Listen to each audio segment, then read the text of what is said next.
Naquela noite, a minha mulher destruiu o nosso casamento, não com gritos ou discussões, mas com uma confissão brutal sob o efeito do vinho. Ela disse que eu era apenas uma opção conveniente, uma carteira, e não o homem que ela desejava. Ela pensou que eu engoliria isso, como fiz durante 10 anos. Mas ela estava enganada. Enquanto ela dormia, eu não chorei. Planeei o meu desaparecimento. De manhã, ela acordará numa casa vazia, e esse será o início do seu fim. Tudo começou com risos. Não era aquele riso genuíno que eu amava, mas um risinho descuidado e embriagado, envolto no cheiro de vinho caro e de más decisões. O restaurante no centro de Lisboa estava mal iluminado, um lugar acolhedor onde as conversas se fundiam com a luz das velas, mas tudo o que eu conseguia ouvir era a voz da Beatriz. Era ríspida e sem filtros. Ela esvaziou mais um copo e inclinou-se para mim. Os lábios dela curvaram-se num sorriso que mais parecia um esgar. Ela perguntou se eu sabia o que era realmente engraçado. Já nessa altura senti um frio no estômago. Eu sabia que não ia ter graça nenhuma.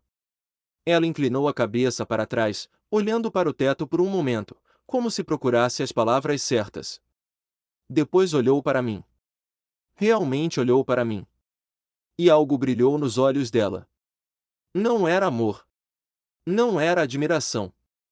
Era algo mais frio. Ela admitiu que nunca sentiu atração por mim. Aquelas palavras caíram entre nós como uma bomba, estilhaçando qualquer ilusão de calor que a noite pudesse ter. O ruído de fundo dos outros clientes desvaneceu-se. O vinho no meu copo tornou-se subitamente amargo.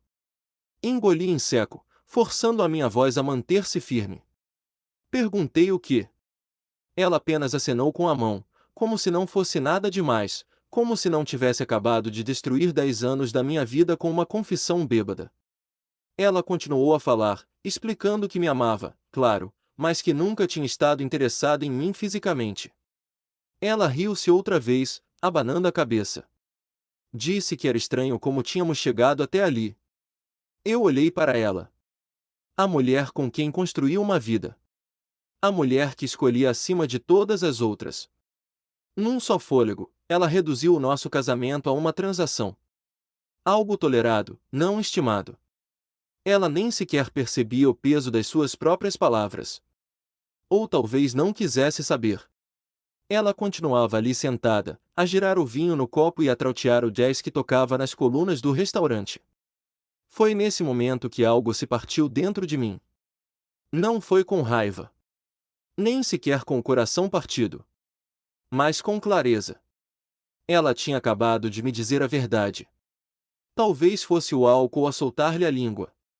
Talvez fosse algo que ela tinha enterrado tão fundo que nem ela o tinha reconhecido até agora. Mas eu acreditei nela. Eu devia ter ficado devastado. Talvez uma parte de mim estivesse. Mas outra parte, a parte que silenciosamente se perguntava por que é que as coisas pareciam tão vazias há meses, sentiu-se liberta. Durante o resto do jantar, quase não falei. Ela não reparou. Ou se reparou, não se importou. Ela tagarelava sobre o trabalho, sobre um reality show que andava a ver, sobre como devíamos pintar a sala de estar. Ela planeava o futuro, enquanto eu via o nosso passado desfazer-se em pó. Quando chegamos a casa, a Beatriz estava demasiado bêbada para notar a forma diferente como eu me movia. Estava demasiado presa no seu próprio mundo para sentir a tempestade que se formava sob a minha calma exterior. Ela tirou os saltos altos no hall de entrada, suspirando dramaticamente. Queixou-se de ter bebido demais. Eu não respondi. Ela virou-se para mim, piscando os olhos lentamente, com uma expressão enevoada. Pediu para não olhar para ela daquela maneira. Disse que não era nada profundo, que eu era um bom homem, e que ela apenas precisava de dizer aquilo. Eu acenei. Não porque concordasse, mas porque finalmente tinha percebido tudo. Ela murmurou que precisava de se deitar e cambaleou em direção ao quarto. Em poucos minutos, estava a dormir profundamente. A respiração dela era lenta e regular, completamente alheia ao facto de que tudo tinha mudado. Fiquei à porta, a observá-la durante muito tempo. Gastei anos a construir esta vida, a dar tudo o que tinha a um casamento que, No final, não passava de um compromisso para ela. E talvez, apenas talvez, eu também me tivesse comprometido a mim mesmo. Expirei lentamente. A decisão formou-se na minha mente tão naturalmente como respirar. Sem discussões. Sem apelos desesperados. Sem tentar fazê-la ver o meu valor. Ao nascer do sol, eu já não estarei aqui. Sem bilhetes.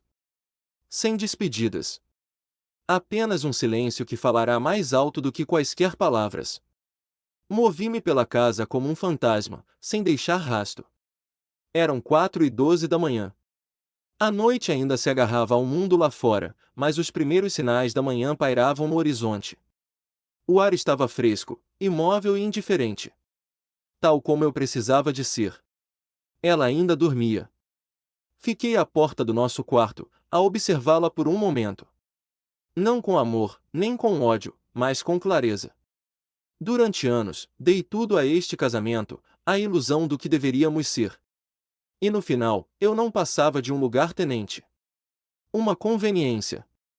Alguém com quem ela se acomodou. Mas eu já não ia ser isso. No armário, retirei uma mala de viagem, abrindo o fecho com um movimento lento e calculado. Eu não podia dar-me ao luxo de fazer barulho. Cada som, cada passo em falso no soalho de madeira antiga poderia acordá-la, e eu não estava pronto para essa conversa. Não que isso mudasse alguma coisa, mas eu queria poupar-me a indignidade de uma última mentira. Empacotei apenas o essencial. 3 camisas simples, 2 pares de calças de ganga e algum dinheiro que eu tinha guardado num fundo falso da gaveta para emergências. Coloquei também o meu computador portátil, o meu passaporte e o meu relógio favorito. Era tudo o que eu precisava. Tudo o resto, os fatos caros, os sapatos de marca, os presentes que ela me tinha dado ao longo dos anos para me moldar a imagem que ela queria, ficaram para trás. Sentei-me na beira da cama, com o ecrã do telemóvel a iluminar o meu rosto na penumbra. O brilho azulado parecia frio e clínico. Abri a aplicação do banco. Durante 10 anos, eu tinha sido provedor, o homem estável que garantia que as contas eram pagas e que o estilo de vida dela era mantido. Ela chamou-me de conveniente. Pois bem, a conveniência estava prestes a expirar. Olhei para o saldo da nossa conta poupança conjunta.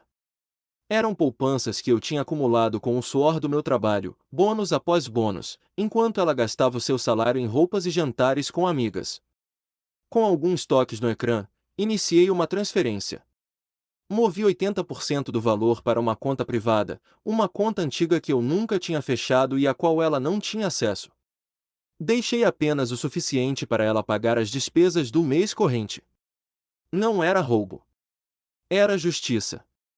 Eu estava apenas a recuperar o investimento que tinha feito num projeto falhado. O telemóvel foi o próximo passo. Fiquei a olhar para a fotografia de nós os dois no fundo do ecrã, tirada no verão passado em Sintra. Parecíamos felizes. Talvez o fossemos, ou talvez tivesse sido sempre uma mentira bem encenada. Selecionei a opção de reposição de fábrica. O sistema pediu uma confirmação final, avisando que todos os dados seriam perdidos irreversivelmente. Eu não hesitei. Carreguei no botão. Observei a barra de progresso avançar, apagando mensagens, contactos, fotografias e anos de memórias digitais. Quando o ecrã ficou preto e reiniciou como um aparelho novo, senti um peso sair dos meus ombros. Coloquei o telemóvel na mesa de cabeceira, ao lado do candeeiro apagado. Era agora apenas um objeto de metal e vidro, sem alma, tal como nosso casamento. Levantei-me e olhei para minha mão esquerda. A aliança de ouro pesava no meu dedo, não em gramas, mas em significado. Retirei-a lentamente. A pele por baixo estava mais pálida, uma marca branca que denunciava uma década de compromisso. Coloquei o anel no toucador, pousando-o suavemente em cima de um bilhete que ela tinha rabiscado há algumas noites sobre compras de supermercado. Parecia apropriado. Apenas mais uma tarefa na nossa lista, algo para verificar e seguir em frente. Agora, o anel era apenas um círculo de metal frio, despido de qualquer promessa. Movi-me pela casa como um estranho. Passei pelas fotografias emolduradas na parede do corredor, os momentos congelados de férias no Algarve. aniversários e natais em família. Eu não parei. Não me permiti sentir nostalgia. Aqueles sorrisos pertenciam a duas pessoas que já não existiam. Na cozinha, o silêncio era absoluto, apenas o zumbido fraco do frigorífico quebrava a quietude. Coloquei as minhas chaves de casa na bancada de mármore. O som do metal a bater na pedra ecoou, um ato pequeno, mas final. Eu não voltaria. Pensei em escrever uma carta. Talvez algo simples, algo que permanecesse na mente dela muito depois de eu ter partido. Pensei em escrever que ela nunca me quis, por isso agora não tinha de fingir mais. Mas não. Ela não merecia esse encerramento. Deixá-la ia acordar para o silêncio. Deixá-la ia sentir o vazio onde eu costumava estar. Saí para a rua, puxando a mala atrás de mim.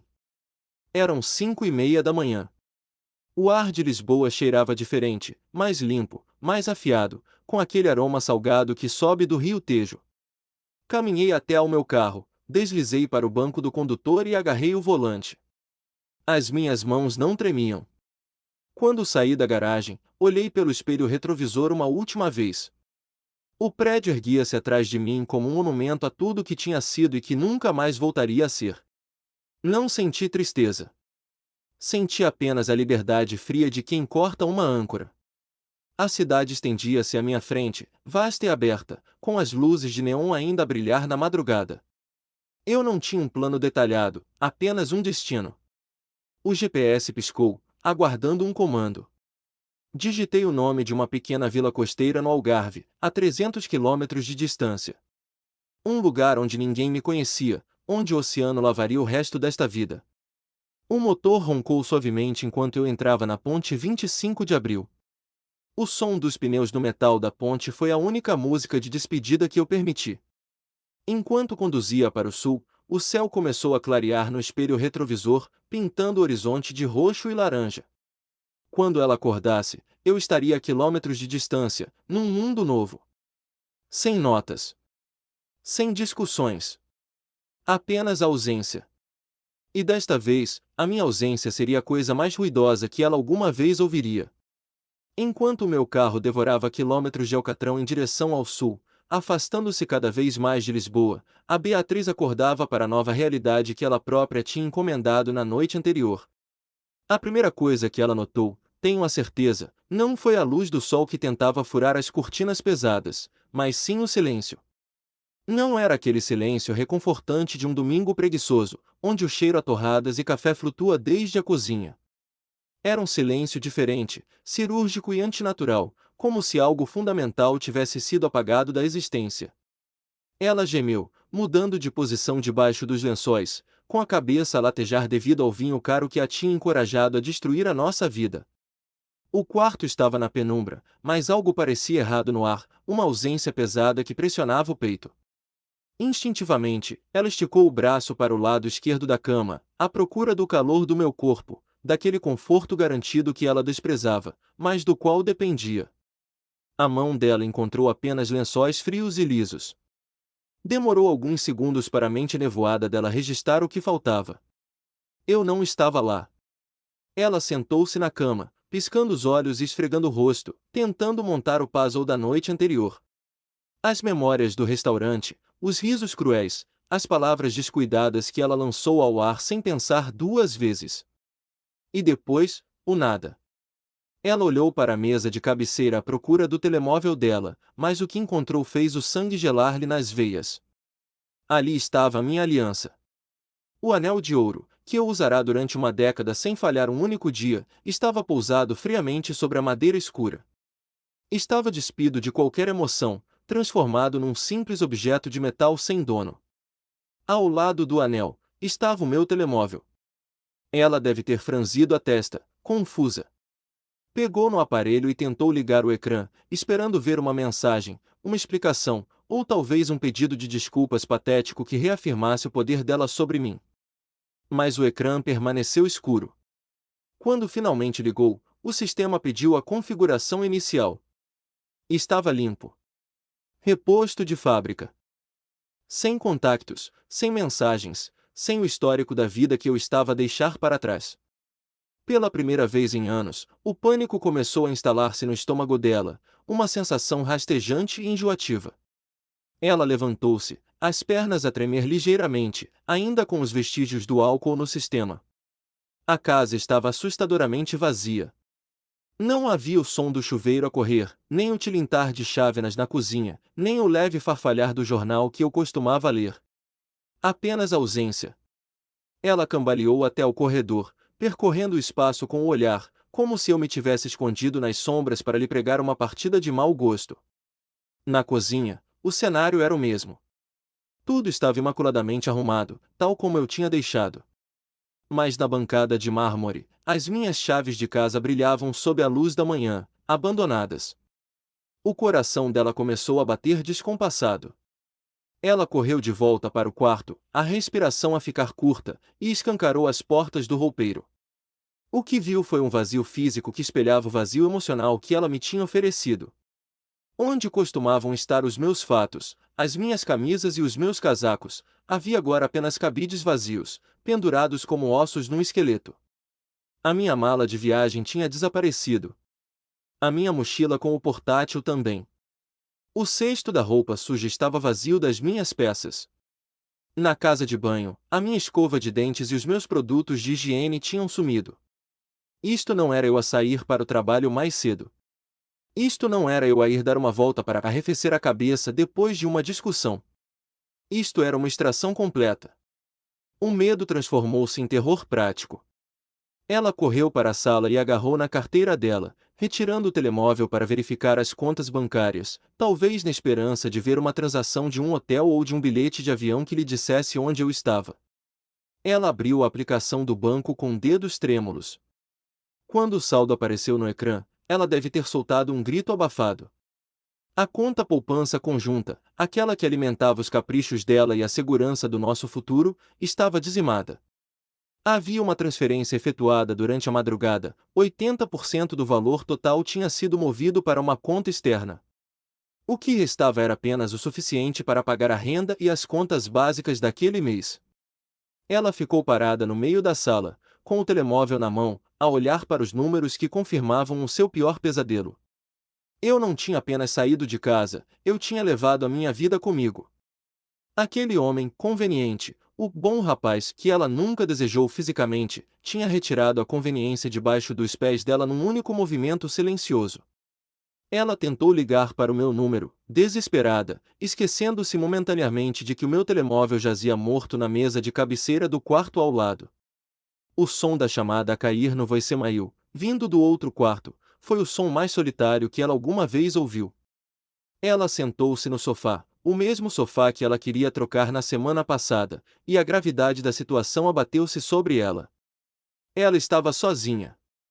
O marido que ela desprezava tinha desaparecido, e com ele, a estabilidade, o dinheiro e a segurança que ela tomava como garantidos. Os dias transformaram-se em semanas, e as semanas arrastaram-se para um mês de silêncio tortuoso.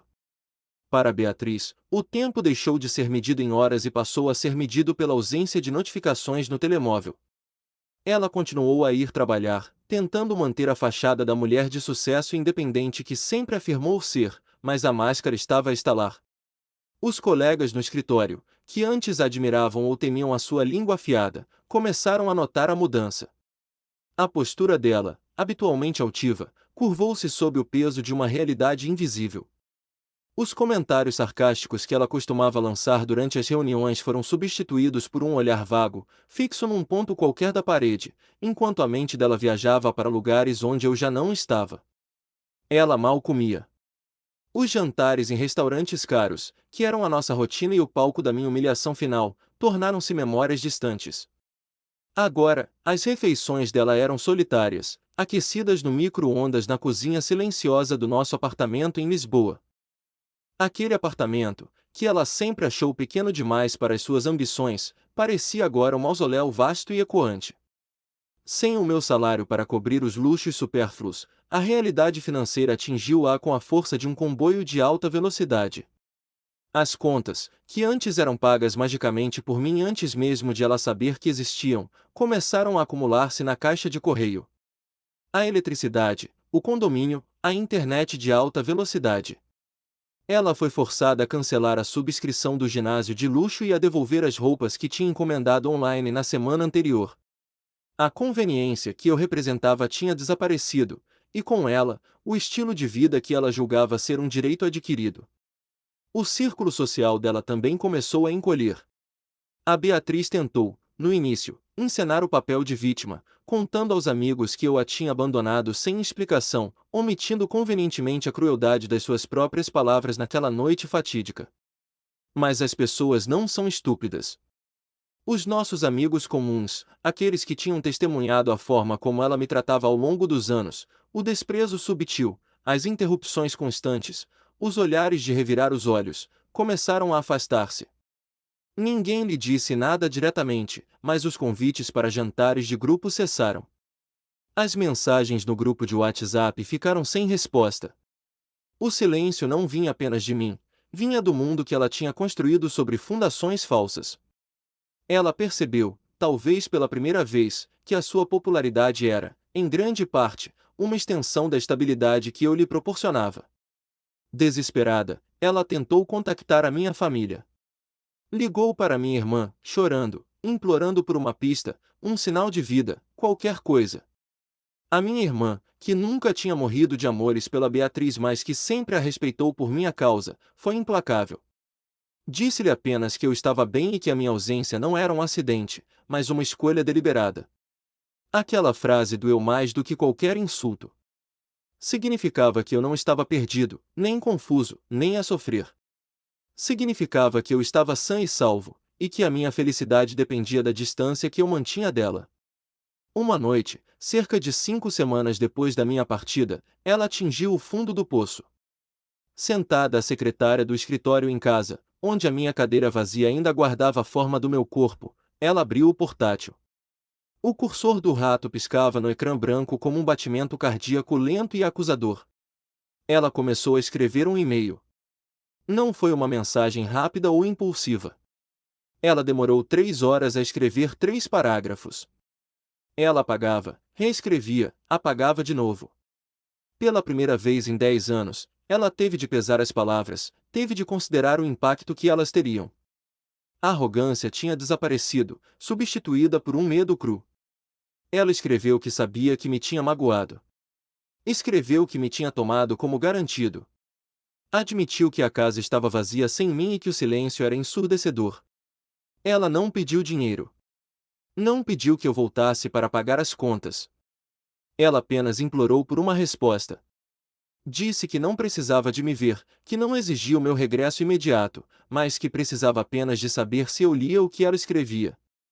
Ela confessou que a ideia de eu estar algures no mundo, a viver uma vida onde ela não existia, a aterrorizava mais do que a morte. Foi a coisa mais honesta que ela escreveu em toda a nossa relação. Ela carregou no botão de enviar e ficou a olhar para o ecrã. O e-mail desapareceu na pasta de enviados, uma pequena garrafa atirada ao mar digital. E depois, a espera começou. Ela verificava a caixa de entrada a cada 10 minutos. Depois a cada 5. Atualizava a página compulsivamente, esperando ver o meu nome aparecer a negrito. Passaram-se dias. Nada. Ela verificou a pasta de spam, o lixo, os arquivos. Nada. Ela não sabia se eu tinha lido e ignorado, ou se tinha simplesmente apagado a mensagem ao ver o nome dela. E essa dúvida era o verdadeiro castigo. A incerteza corroía-a por dentro. Ela parou de usar as redes sociais, não porque eu a tivesse bloqueado, mas porque ver o meu perfil inalterado, congelado no tempo, era doloroso.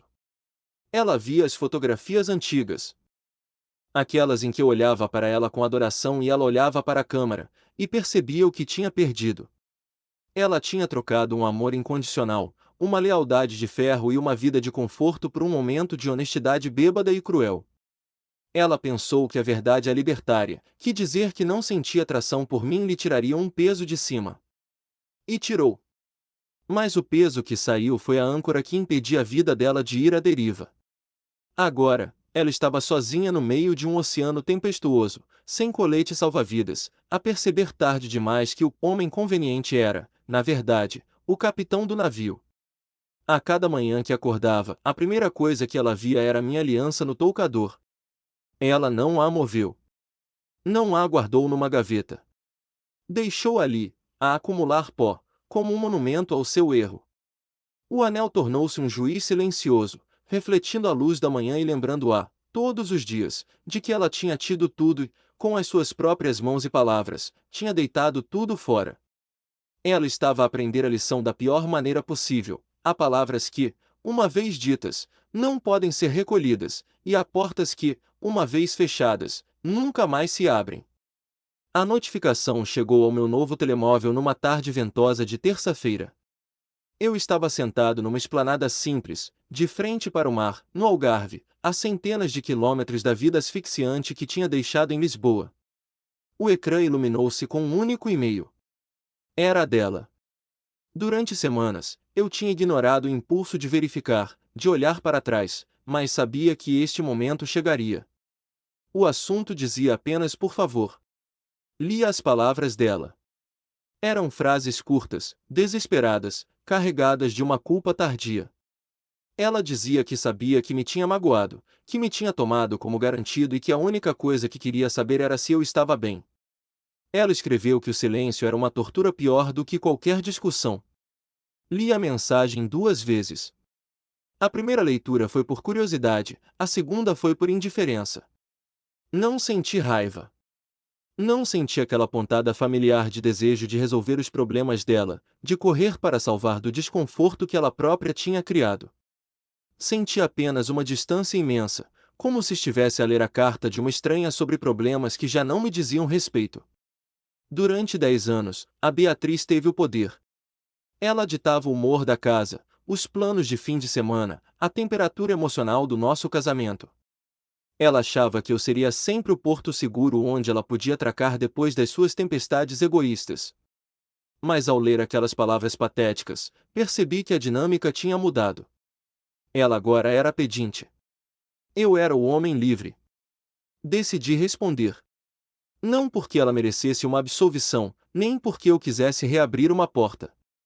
Decidi responder porque o silêncio, embora poderoso, deixava margem para a esperança. E a esperança era algo que eu precisava de matar para que ambos pudéssemos seguir em frente, em direções opostas. Eu não queria que ela passasse os próximos meses a achar que eu estava a fazer birra ou a precisar de espaço temporário. Eu queria que ela soubesse que aquilo era permanente. Que a morte do nosso casamento não tinha ressurreição. Eram exatamente 3h14 da manhã quando enviei a resposta. Imaginei-a acordada em Lisboa, talvez sentada no sofá da sala, com a luz azul do telemóvel a iluminar o rosto cansado, à espera de um milagre. O meu e-mail não tinha assunto. O corpo da mensagem continha apenas uma frase, simples e brutalmente honesta. Escrevi que estava vivo, mas que nunca mais seria dela. Nada mais. Sem assinaturas, sem com os melhores cumprimentos, sem explicações longas sobre os meus sentimentos feridos. Apenas um facto consumado. Carreguei no botão de enviar e, naquele instante, senti o último fio que nos ligava a partir-se. Não houve trovões, nem música dramática, apenas o som suave das ondas a baterem na areia ao longe. Eu sabia que, do outro lado, aquela frase seria o golpe final. Ela lera aquelas palavras repetidamente, à espera que o sentido mudasse, que houvesse um código escondido, uma abertura para negociação. Mas não havia. Não era um argumento que ela pudesse vencer com a sua oratória rápida. Não era um problema que ela pudesse resolver com um sorriso ou uma promessa vazia. Era o fim. Absoluto e irrevogável.